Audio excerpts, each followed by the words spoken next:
Hi everyone, this is Veronica. Today we are going to talk about National Data Quality Forum, that is NDQF. So what is it? Why today we are talking about it? How it's gonna help in the collection of data? What is its significance? We will discuss in detail.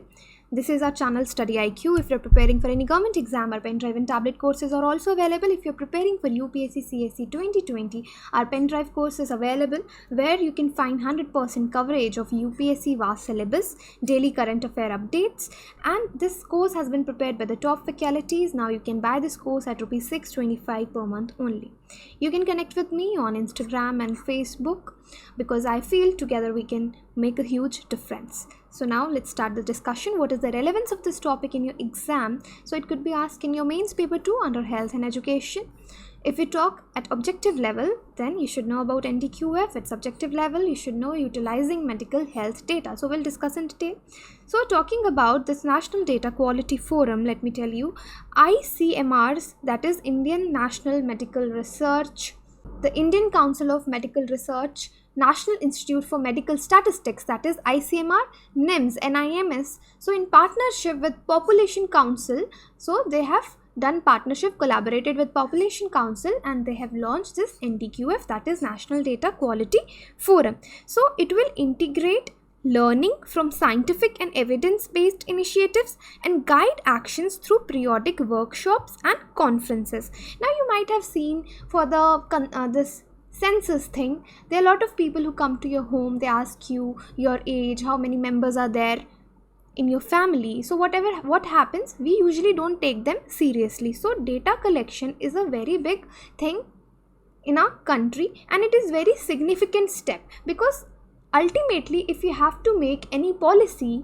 you depend upon the data which has been collected by various people at various stages, because then you convert this data into specific conclusions, you analyze it, and then you come up with a policy. But if there is some problem in the data collection, it is incomplete or it is inappropriate, then the conclusions you're getting from data which has been collected by various sources, there is no relevance. So the policy which you are ultimately making, it won't help the people on the ground. So data collection is very important, and here we are talking data collection specifically in the regard of health sector.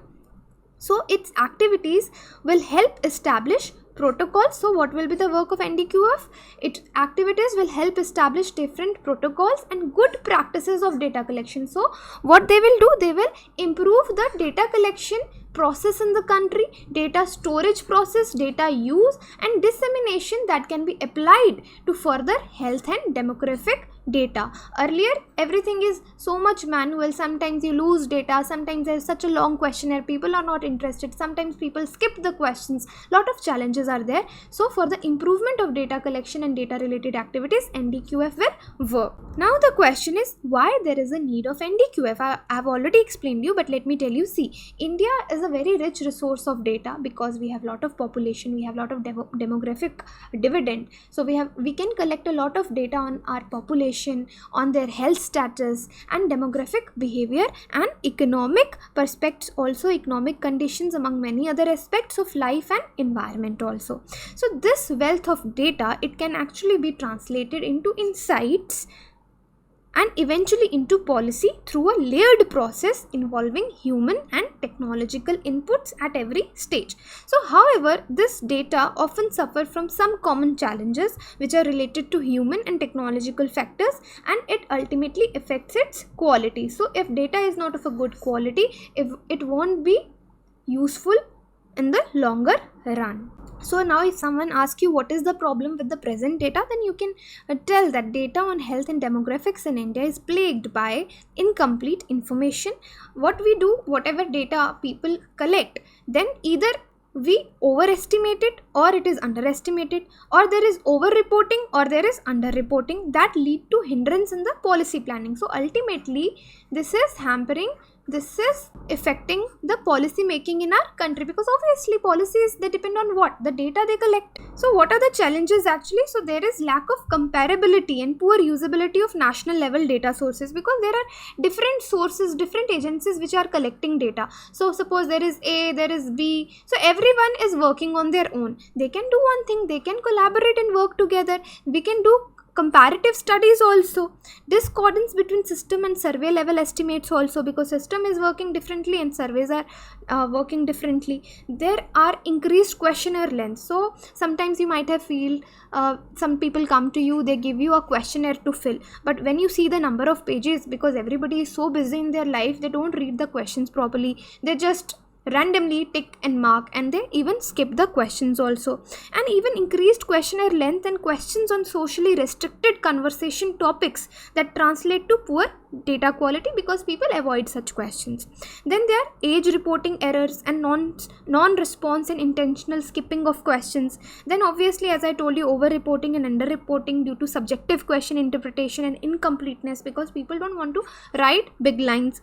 Then paucity of data to generate reliable estimates on mortality as major barriers to quality data, especially in the health sector, right? So now ICMR's NIMS. So NIMS has taken the responsibility. This is the National Institute for Medical Statistics.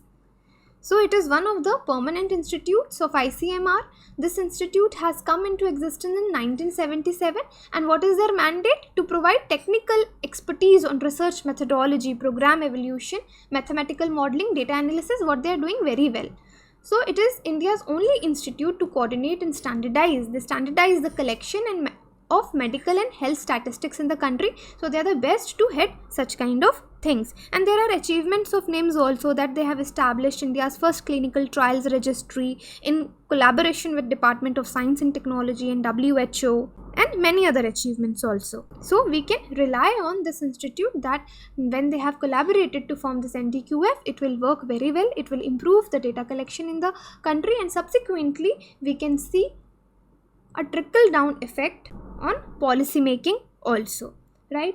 So this is about today's lecture. If you have any queries, you can contact me on email, Instagram or Facebook. Thank you.